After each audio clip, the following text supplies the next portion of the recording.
About 23 years ago, around 1996, I saw an extremely tall white owl standing on the side of an old country road. It was about 5 feet tall. I've never seen anything like it before. This was in Pennsylvania. It was so scary. We were in a car and I wanted to go back, but my ex was too afraid to turn the car around. He kept trying to convince me and himself that it was a person in a costume.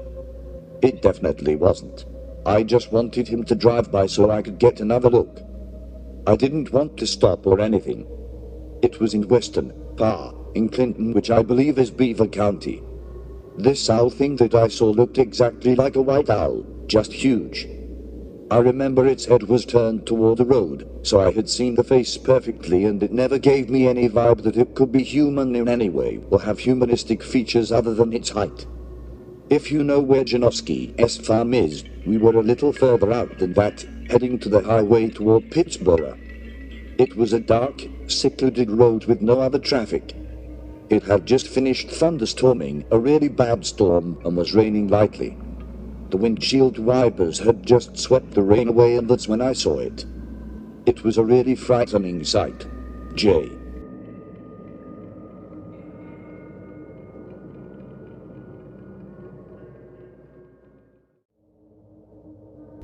Was the tall owl-like white humanoid shapeshifter stalking us?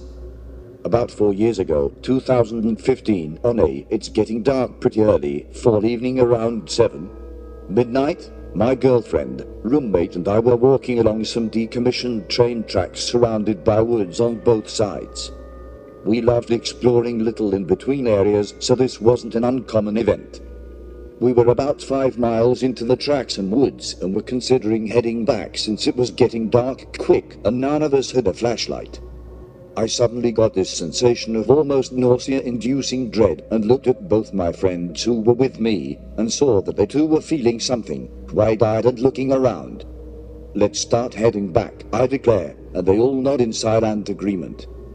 Mind you, we were doing just fine a second ago and did this sort of thing all the time, so this sudden onset of fear was unusual and not something that we were prepared for or used to.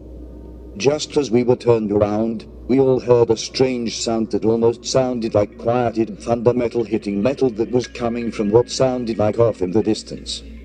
As we whipped around to see what made the noise, a large white bird that I think was a white owl flew over our heads silently, flapping its wings and disappearing behind a tree that was a good 25 feet behind us.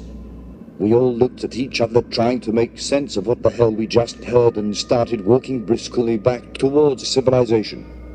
We heard what sounded like twigs snapping in the woods behind us, and my girlfriend and I turned around to see what made the noise. Peeking from behind the tree the owl just flew behind was what looked like an impossibly tall ghost white humanoid shape, with one hand on the tree trunk as it peered out from behind it. Before we could get a good look at its face, it quickly retreated back to behind the tree out of our sight again. My girlfriend and I looked at each other panicked. She opened her mouth to say something, and I told her, "Don't talk about it, we need to walk faster." My roommate looked at us confused and clearly scared by what I had just said. So I told her we need to probably run home at this point, which we did. I've told a few people this story, and no one believes me. What I saw was not the owl I had seen earlier. This being had a clear ghost white hand on the tree trunk, a neck, and an upper body, and was tall. I'd say like 7 feet at least, not tall enough to reach the branches of the tree though. I wish I could have made out the face. It was just so dark that the only reason I could see it was because of how white it was. This happened between Totem Lake and Woodinville, Washington. I believe if you follow the tracks long enough they'll go behind the wineries, and